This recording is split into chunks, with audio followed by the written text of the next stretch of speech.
मसीह में आप सबकी सलामती हो। आज शाम आप सब खुश हैं?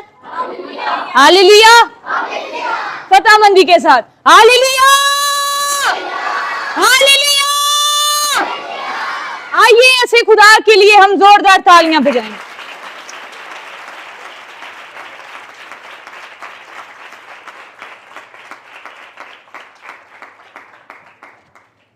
आज शाम आप सब और मैं हम मुबारक हैं कि हम अपने सारे कामों को छोड़कर हम अपनी जिंदगियों में अव्वल दर्जा हम मसीह को देते हैं। आमीन, आमीन। और आज शाम मैं ईमान रखती हूं कि आज आप अपनी बरकत को और अपनी नजात को और अपनी शिफा को आज यहां से लेकर जाएंगे। हालेलुया। मेरा आज का टॉपिक है पावर ऑफ गॉड पे। आज हम सीखेंगे खुदावन की कुदरत पर और उसके इख्तियार पर। आमीन, हालेलुया। आइए मेरे साथ मिलकर मुकद्दस लूका की लिखी गई मार्फत खुदा यीशु मसीह का अंजीली बयान मेरे साथ मिलकर खोलेंगे। लूका चैप्टर 8 वर्स 43। लूका 8 बाब पर उसकी 43 ऐसे हम पढ़ेंगे।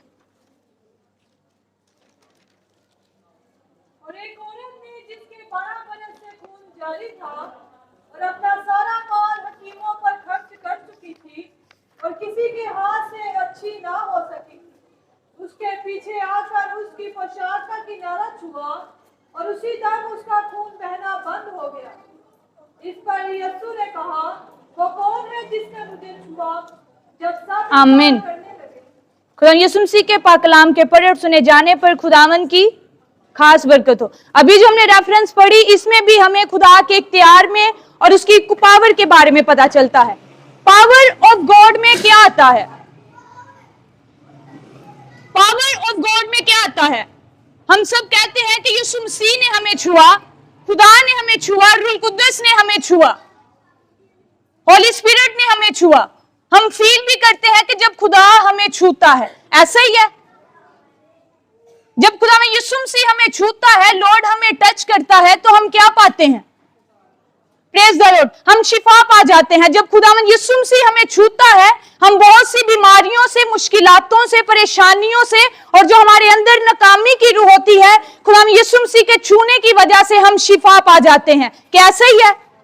तो फिर कमी किस चीज में है? कमी हम में है। अगर मसीह लॉर्ड हमें टच कर रहा है, खुदा हमें छू रहा है, तो हमारा नहीं बनता कि हमने भी मसीह को टच करना है। हमारा भी बनता है कि हमने मसीह को छूना है। आप सब कहते होंगे कि हमने मसीह को कैसे छूना है। अभी हमने रेफरेंस पढ़ी, उसमें लिखा 12 बरस से वो खतून जिसका खून जारी था। कैसे ही है? ऐसे ही पढ़ा हमने।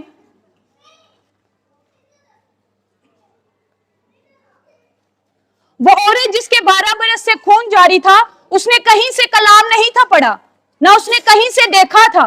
वो सुनने से गई, लोगों ने उसे बताया था। कलाम पढ़ने से पहले सुनना जरूरी है। वो औरत, उसे लोगों ने बताया कि यीशु खुदा का बेटा है जो छूता है, और बहुत से लोग अपनी बीमारियों से, मुश्किलातों से, परेशानियों से शिफा पा जाते हैं। और उस औरत ने कहा कि मेरे भी 12 बरस से खून जारी है, हो सकता है कि खुदा मुझे भी छुए और मैं भी शिफा पा जाऊं। उस औरत ने कहीं से नहीं सा देखा, कहीं से नहीं था पढ़ा कि वो जाए। उसने लोगों से सुना था और वो उसी टाइम खुदावन के पीछे हो ली। आज हमारे लिए बहुत जरूरी है, जब तक हमने कलाम को पढ़ना नहीं, हमने सुनना नहीं, हमें कैसे पता चलेगा कि हमने लॉर्ड को, मसीह को छूना है, उसे टच करना है। आज तक सिर्फ हमें जस्ट यही पता है और हम यही कहते रहते हैं, यीशु मुझे छू, यीशु मुझे छू, कि हमने कभी ये नहीं सोचा कि हमने भी मसीह को छूना है। वो औरत जिसके 12 बरस से खून जारी था, उसने कहीं से नहीं था पढ़ा, वो सुनने से गई खुदा के पास। और खुदा में यीशु मसीह जब अपने शागिर्दों के साथ गुजर रहे थे, बहुत से लोगों में, बहुत सी भीड़ में जब जा रहे थे, तो उस औरत ने खुदा में यीशु मसीह को छुआ और खुदा में यीशु मसीह रुक गए। खुदा में यीशु मसीह ने कहा 1 मिनट, और वो सब डर गए, वो औरत भी डर गई। खुदा में यीशु मसीह ने कहा कि मुझे किसी ने छुआ है। उस जमाना में ऐसी औरतों को नापाक कहा जाता था। और वो सब वहां रुक गए, डर गए। और खुदावन यीशु मसीह के शागिर्दों ने खुदावन से कहा कि रब्बी हम तुझे कैसे बताएं कि किसने इतनी भीड़ में, इतने लोगों में तुझे किसी ने छुआ है, कोई यार है, कोई जार है, कोई भी कंधे के साथ कंधा लगाकर टच करके कोई गुजर सकता है। अब हम इतने लोगों में तुझे कैसे बताएं कि किसने तुझे छुआ है। खुदावन यीशु मसीह ने कहा मेरे अंदर से कुव्वत निकली, ऐसा ही है। और फिर उस औरत ने कहा वो मैं थी जिसने तेरे पल्ले को छुआ और वो शिफा पा गई। Hallelujah, hallelujah. और उस औरत का ईमान यहां तक था कि वो कहती थी कि मैं सिर्फ उसकी पोशाक के धागे को ही छू लूंगी तो मैं शिफा पा जाऊंगी। हालेलुया। आज हम लोग अपने ईमान में कायम नहीं हैं, हम अपने ईमान में मजबूत नहीं हैं। हमें अभी तक ये नहीं पता चला हमारे खुदा में यीशु मसीह में पावर कितनी है, उसमें एबिलिटी कितनी है, उसमें अथॉरिटी कितनी है कि वो इतने इतने बड़े मौजज़ात काम कर सकता है। अगर आप ईमानदार हैं, बाइबल पढ़ने वाले हैं, आप में से बेहतर जानते होंगे कि खुदा यीशु मसीह ने कहां कहां अपने इख्तियार को यूज किया, अपने इख्तियार को इस्तेमाल किया, अपनी पावर को इस्तेमाल किया। आइए मेरे साथ मिलकर एक और हम रेफरेंस को पढ़ेंगे, मत्ती 8 बाब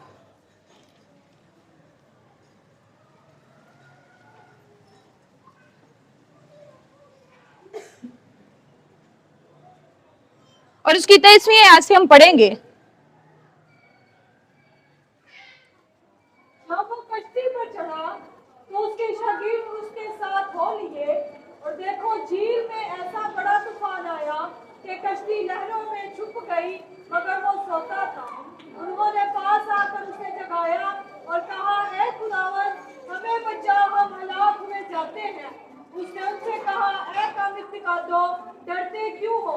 तब उसने उठकर हवा को और पानी को डांटा और बड़ा अमन हो गया, और लोग ताज्जुब करके कहने लगे, आमीन, हालेलुया।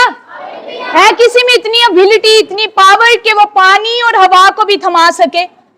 हालेलुया। कैसे खुदा के लिए तालियां बज सकती हैं? हालेलुया। इसी तरह जैसे कश्ती पर तूफान आए, इसी तरह हमारी जिंदगियों में भी मुश्किलातों के, परेशानियों के, नाकामियों के, कर्जे जैसी लानतों के और फला बहुत से पहाड़ हैं जो हमारी जिंदगियों में खड़े हो जाते हैं, हमारी जिंदगियों में तूफान आ जाता है, लेकिन हम अपने ईमान में कायम नहीं होते और हम गिर जाते हैं। हम सिर्फ यही कहते हैं, खुदावन मेरी मुश्किलात को दूर कर, मेरी परेशानी को दूर कर। क्या कभी हमने ये कहा है, हमने उन मुश्किलातों से कहा है क्या मुश्किलात या परेशानी तुझसे बड़ा मेरा खुदा है? हालेलुया। तो क्या हम आज से कहना शुरू करेंगे? हमें चाहिए कि हम ज्यादा टाइम अपने खुदा को दे, कलाम पढ़ें, तभी हमें पता चलेगा, तभी हम उसको थोन की जैसा ईमान हमारे अंदर पैदा होगा और हम भी खुदा में यीशु मसीह के पोशाक के किनारे को ही छू लेंगे तो हम शिफा पा जाएंगे। हालेलुया।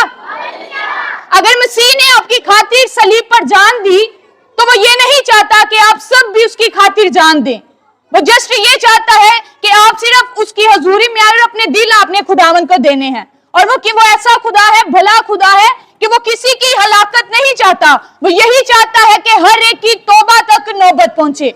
आमीन।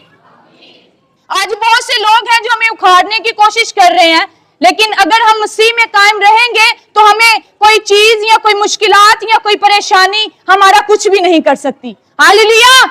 अगर हम मसीह में कायम हैं, अगर हमारा ईमान मसीह में है तो कोई भी हमारा कुछ नहीं बिगाड़ सकता।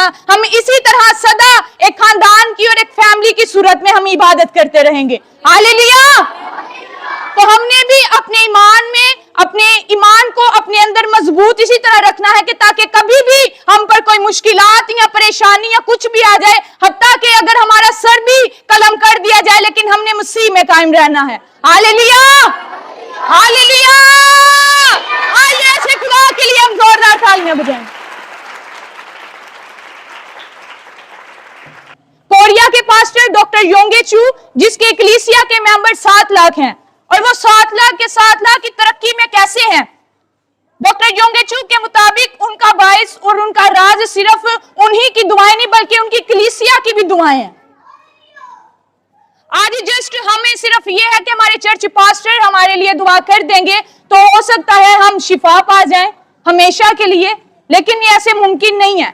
जब तक आप खुद दुआ नहीं करेंगे, जब तक आप अपना ज्यादा टाइम कलाम को नहीं दे सकेंगे, आप जिंदगी में मुस्तकबिल की जगह पर नहीं पहुंच सकेंगे। ये चीज गलत नहीं कि कोई दूसरा या चर्च पास्टर आपके लिए दुआ करे, अच्छी बात है कि वो आपके लिए दुआ करते हैं, लेकिन लाजमन ये भी है कि हमने भी कलाम को और दुआ को टाइम देना है। तो यीशु मसीह के कलाम के पढ़े और सुने जाने पर खुदावंद आप सबको बरकत दे।